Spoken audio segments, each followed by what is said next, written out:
नमस्कार, आप देख रहे हैं GBN 24 न्यूज। मैं हूं राशि। आइए खबरों की ओर बढ़ेंगे।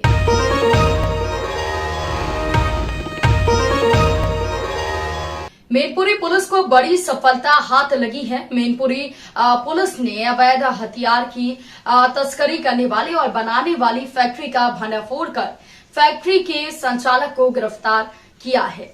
मैनपुरी कोतवाली क्षेत्र के गांव मोहनपुर मोड़ से विगत 18 मई को गांव मोहनपुर निवासी रामवीर को अवैध तमंचा और 2 कारतूस के साथ पुलिस ने गिरफ्तार किया है। पुलिस के द्वारा पूछताछ में आरोपी रामजी ने बताया कि उसने वो तमंचा ज्योति खुर्द निवासी सौरभ उर्फ नवनीत और नीलू उर्फ उजवीर से लिया है, जो अवैध हथियार बनाने का काम करते थे। पुलिस ने इसी आधार पर ज्योति खुर्द में चल रही अवैध असलाह फैक्ट्री का भंडाफोड़ कर आरोपी सौरभ उर्फ नवनीत को गिरफ्तार किया है। अवैध असलाह फैक्ट्री से पुलिस ने 4 तमंचे, 1 बंदूक और हथियार बनाने के उपकरण भारी मात्रा में बरामद किए हैं। दबिश के दौरान पुलिस को चकमा देकर आरोपी नीलू उर्फ उजवीर अंधेरा का फायदा उठाकर फरार हो गया। पकड़े गए आरोपी सौरभ उर्फ नवनीत को पुलिस ने मुकदमा दर्ज कर जेल भेजने का काम किया है। नीलू उर्फ उजवीर की पुलिस तलाश में जुट गई है। सीओ सिटी आवे न राई प्रेस वार्ता कर पूरी घटनाक्रम का खुलासा किया। 18 तारीख को मोहनपुर मोड़ से एक व्यक्ति तमंचे के साथ गिरफ्तार हुआ। इस समय इस तरह की चीज़ों में हमारे जोनल जोन के हमारे एडीजी जोन सर हैं या रेंज के आईजी सर हैं और कप्तान साहब का लगातार ये फोकस रहा है कि तमंचे में पुलिस जब भी किसी व्यक्ति को गिरफ्तार करती है तो उसके बैकवर्ड लिंकेजेस और फॉरवर्ड लिंकेजेस तक नहीं पहुंचने की कोशिश करती है, जबकि हमारा पूरा प्रयास होना चाहिए कि पीछे ये कहां से बनी है और आगे कहां तक जा सकती है। इन पूरे लिंक को हमें वर्कआउट करना है। इसी के तहत थाना कोतवाली के द्वारा उससे पूछताछ की गई तो पता चला कि यहीं बगल के गाँव ज्योति खुर्द का एक व्यक्ति है नवनीत उर्फ सौरभ और उसके साथ उसका एक दोस्त है नीलू। ये मिलकर के इस तरह की चीज़ें बनाते हैं और बना करके बेचते हैं और उसी से वो व्यक्ति खरीदा हुआ था। इसी के तहत अपना लगातार उस दिन से मुखबिर को डेवलप करके हम लोग ताक में थे, इस फिराक में थे कि इनकी अपनी गिरफ्तारी सब कुछ के साथ किया जाए और उसी के तहत आज दिनांक को हमारी टीम के द्वारा जा करके इस तरह की चीज़ें उसके घर पे ही सारी चीज़ें बरामद कर ली गई हैं और उसके साथ एक अभियुक्त गिरफ्तार हो पाया है, जबकि जो दूसरा अभियुक्त था साथ में अंधेरे का फायदा उठा करके बात है। सर, नेटवर्क इनका कैसा, कहाँ ये बेचते थे, कितनी बड़ी मात्रा में तैयार करते थे? इनके जो अभी तक के बनाने के अन्य तौर तरीके हैं, औसतन मुझे लगता है कि ये पेटा तक या कुरावली तक या इस तरह के जो देहात के क्षेत्रों में हैं उनके सप्लायर हैं, उनको सप्लाई कर पाते हैं। कुछ कोतवाली क्षेत्र में भी इन लोगों के द्वारा बेचा गया है, उन पर भी हम लोगों की निगाहें हैं। आगे पूछताछ करके और इस तरह की चीज़ें को गैर जनपदों में भी सप्लाई करते थे? हाँ, अभी तक जो पता चला कि नीलू के द्वारा एटा जनपद में भी सप्लाई इसकी की जाती है। कौशाम्बी से बड़ी खबर आपको बता रहे हैं, जहां पर नहर में युवती की सर कटी लाश मिलने से इलाके में हड़कंप मच गया। आपको बता दें कि सुबह खेतों की ओर गए ग्रामीणों ने लाश देखी तो उनमें हड़कंप मच गया। युवती के दोनों पैर और हाथ कपड़े से बंधे थे। रेप के बाद हत्या की आशंका पुलिस ने जताई है। सूचना पर पहुंची पुलिस ने लाश को कब्जे में लेते हुए घटना की जांच शुरू कर दी है। घटना की सूचना मिलते ही एसपी कौशाम्बी अभिनंदन ने घटनास्थल का बारीकी से निरीक्षण कर पुलिसकर्मियों को जल्द खुलासे के निर्देश दिए। करारी थाना के भैला मखदूमपुर गांव का मामला है। मिली है, क्या है पूरा मामला? ये एक डेड बॉडी मिली है महिला की। यहाँ पर एक भैला मखदूमपुर गांव पड़ता है थाना करारी में और यहाँ पे जो नहर के पास की रोड है उसी से सटी हुई नहर सूखी हुई, उसमें हमें अनआइडेंटिफाइड बॉडी मिली है और उस बॉडी को मॉर्चरी भिजवा दिया गया है। उसका आइडेंटिफिकेशन के प्रयास किए जा रहे हैं।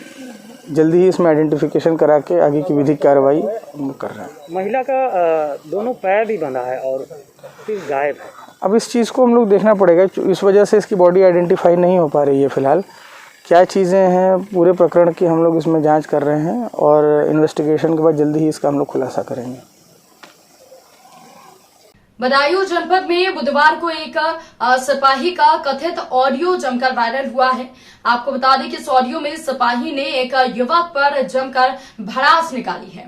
दरअसल सिपाही उसे पत्रकार बताते हुए मारने पीटने की भी बात कह रहा है। साथ ही कह रहा है कि उसे मुकदमे का कोई डर नहीं है। हजरतपुर थाना क्षेत्र के गांव चंगासी में 2 दिन पहले पूर्व प्रधान मुन्ना सिंह का उसके भतीजे से विवाद हुआ था। दोनों के खिलाफ शांति भंग की कार्रवाई हुई। आरोप है कि सिपाही ने टेम्पो का किराया पूर्व प्रधान से देने को कहा और रुपए न देने पर उसके सर में डंडा मार दिया। इस दौरान कोतवाल दातागंज अजीत सिंह ने और एसईओ दातागंज ने मौके पर पहुंचकर मामला शांत करवाया। सिर फूटने के बाद जब मुन्ना सिंह और सिपाही का विवाद हुआ था तब एक युवक ने इसका वीडियो बनाया था। युवक का कहना था कि सिपाही ने टेम्पो किराए की वजह से मुन्ना सिंह को पीटा है। वहीं सिपाही का कहना था कि इसने गाली गलौज की है। वीडियो बनाने को लेकर सिपाही और युवक में बहस हुई थी। इसी वीडियो प्रकरण को लेकर अब एक दूसरे सिपाही का ऑडियो सामने आया है। वायरल ऑडियो में सिपाही वीडियो बनाने वाले युवक की बात कर रहा है। सिपाही कहता है कि अगर मैं मौके पर होता तो उस पत्रकार को मारता, सबको तोड़ देता। सिपाही आगे कहता है कि भले ही मुकदमा लिख जाता लेकिन मैं उसे गिराकर मारता। मैं उसे बताता कि पत्रकार क्या होता है, पुलिस क्या होती है। अगर वीडियो में उसका चेहरा आता तो मैं उसे कभी नहीं छोड़ता। अगर वो आसपास होता तो हजरतगंज ही नहीं दातागंज छोड़ जाता। वहीं थाना प्रभारी सुरेंद्र कुमार सागर ने बताया कि वीडियो तो मुन्ना सिंह के लड़के ने बनाई है। वायरल ऑडियो अभी संज्ञान में है। सुनने के बाद इस पूरे मामले में जांच की जाएगी। और जब तुम एवं तो तुम्हारा काम है, पत्रकारों का काम होता है दोनों की खबर लेना। और क्या? ठीक है। देखो सिपाही यूँ कह रहा है कि भैया यूँ मुझे देखो अभी गाल दे रहा, तो उसके वो पत्रकार क्या कह रहा, तुम्हारी गलती मैं देख चुका हूँ, फालतू मत बोलो।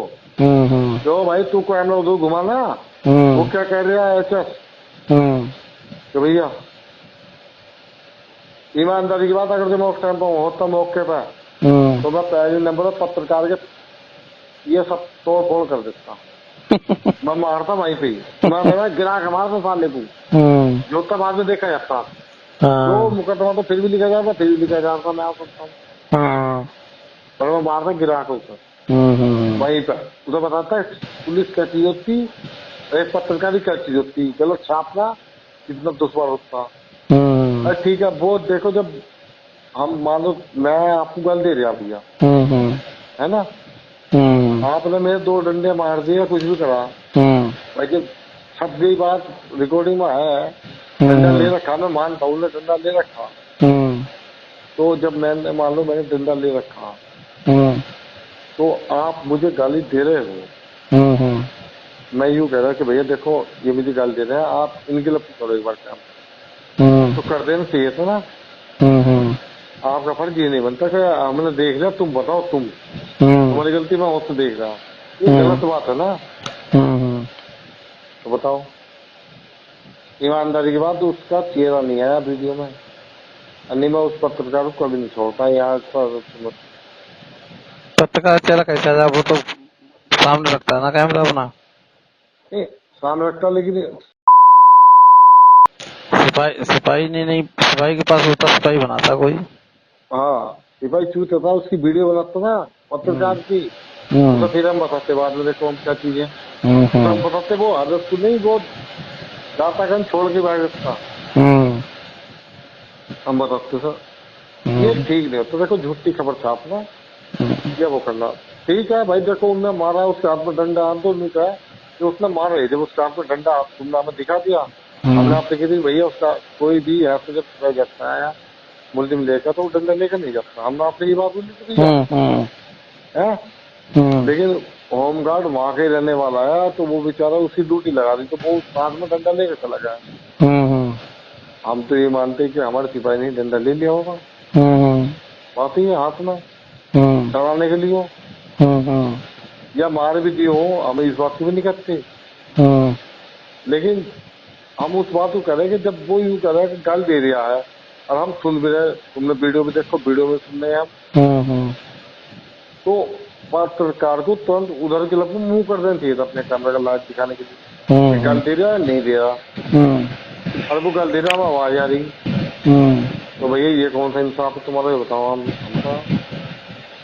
सही बात है, गलत है बात, गलत बात, जब गाली दे रहा है उसको कोई सुन नहीं रहा है, बस फिर अरे बताओ, जब वो अपने उसका बचाव कर रहा है तो सिपाही तो फर्स्ट पास करेगा। कोविड-19 का वैक्सीनेशन करने गई स्वास्थ्य विभाग की टीम पर ग्रामीणों ने हमला कर दिया। आपको बता दें कि मौके से जो ग्रामीण है वो फरार हो गए हैं। हमले की सूचना मिलते ही थाना कलान की पुलिस ने मौके का निरीक्षण किया और साथ ही हमलावर मौके से फरार हैं, जिनकी तलाश जारी है। दरअसल कलान की स्वास्थ्य विभाग की टीम तहसील कलान के गांव खालसा में कोविड-19 वैक्सीनेशन के लिए गई थी। स्वास्थ्य विभाग की टीम के द्वारा टीकाकरण करने के दौरान गांव के ही एक व्यक्ति से टीका न लगवाने पर कहासुनी हो गई और ये कहासुनी इतनी बढ़ गई कि उस व्यक्ति ने डंडे से स्वास्थ्य विभाग की टीम पर हमला कर दिया। वहां पर मौजूद उस व्यक्ति के पिता ने डंडे को पकड़ लिया और मौके से फरार हो गया। प्राथमिक स्वास्थ्य केंद्र कलान के प्रभारी चिकित्सा अधिकारी डॉक्टर आयेंद्र यादव और थाना अध्यक्ष राजेंद्र बहादुर सिंह पुलिस फोर्स के साथ गांव पहुंचे और मौके का निरीक्षण किया। प्रभारी चिकित्सा अधिकारी ने बताया कि इसकी सूचना उच्च अधिकारियों को दी गई है। उन्होंने बताया कि टीकाकरण करने गई टीम के द्वारा आरोपी के खिलाफ एफआईआर दर्ज कराई जाएगी और पुलिस फोर्स के पहुंचने के बाद गांव के कुछ लोगों ने कोरोना वैक्सीन भी लगवाई। कक्षा संज्ञान में आया कि स्वास्थ्य टीम पर वैक्सीन जो नेशन करने गई है उस पर हमला किया गया, क्या उस पर कार्रवाई की जाएगी, क्या कुछ मामला था? देखिए टीम लखनपुर का गांव पड़ता है, मजरा पड़ता है खालसा, वहाँ टीम गई हुई थी। तो वो कोविड को विरोध कर रहे हैं वो लोग। टीकाकरण करने एक व्यक्ति था, उसका टीकाकरण करने पर उसके जो व्यक्ति था उनके लड़के ने बड़ा मारपीट की अपने पिताजी के साथ। सुनने में तो ये तक आया है कि वो मार तो टीम को रहे थे और उनके पिताजी ने उनका डंडा पकड़ लिया। तो ये बहुत ही निंदनीय काम है कि जो आपके बचाने के लिए जा रहा है, आपके जीवन रक्षा के लिए जा रहा है, आप उसी पे हमला कर रहे हैं। अब आगे के लिए देखिए मैं उसकी एफआईआर करा रहा हूँ और उस टीम के द्वारा एफआईआर कराई जाएगी। बाकी ये एसडीएम साहब को भी अवगत करा दिया गया है, सीएमओ साहब को भी अवगत करा दिया गया है। उसके बाद वहाँ पुलिस फोर्स पहुँचा था। हालांकि पुलिस फोर्स पहुँचने के बाद वहाँ के लोगों ने टीकाकरण भी कराया है। मोदी सरकार के 7 साल पूरे होने पर जहां भाजपा खुशियां मनाने में लगी है, तो वहीं आपको बता दें कि मुरादाबाद के सपा सांसद डॉक्टर एसटी हसन ने बेहद बेतुका बयान जारी करते हुए भाजपा पर तंज कसा है। सपा सांसद ने कहा कि पिछले 7 सालों में ऐसे कानून बनाए गए हैं जिन्होंने शरीयत के साथ छेड़छाड़ की है। दूसरा एक और कानून बना दिया है, नागरिकता कानून, जिसके अनुसार सिर्फ मुसलमान को नागरिकता नहीं मिलेगी। इस सरकार के द्वारा किए गए कामों से जो नाइंसाफियां हुई हैं, इसके चलते देश में 2 बार बड़े बड़े तूफान आ गए, आसमानी आफत हुई, कोरोना के चलते हजारों लोग मर गए। जब नीचे वाला इंसाफ नहीं करते तो ऊपर वाला इंसाफ करता है। आपने देखा नहीं, इंसानों की लाशें कुत्ते खा रहे हैं, लाशें नदियां में बहा दी गईं, शमशानों में लकड़ियां कम पड़ गईं। आखिर आज सरकार गया ये, और क्या सिर्फ बड़े लोगों के लिए ही है? सपा सांसद डॉक्टर एसटी हसन इतने भर में ही नहीं रुके। उन्होंने कहा कि जिस तरह की सरकार है, हाकिम है, उन्हें अंदेशा है कि आने वाले समय में और भी आसमानी आफत आ सकती है। देखिए, मैं समझता हूँ कि हर आदमी को अपनी पीठ थपथपाने का पूरा हक है, वो अपनी पीठ थपथपाते रहे। लेकिन इन 7 सालों में जनता का जो हशर हुआ है वो मुझसे और आपसे छुपा हुआ नहीं है।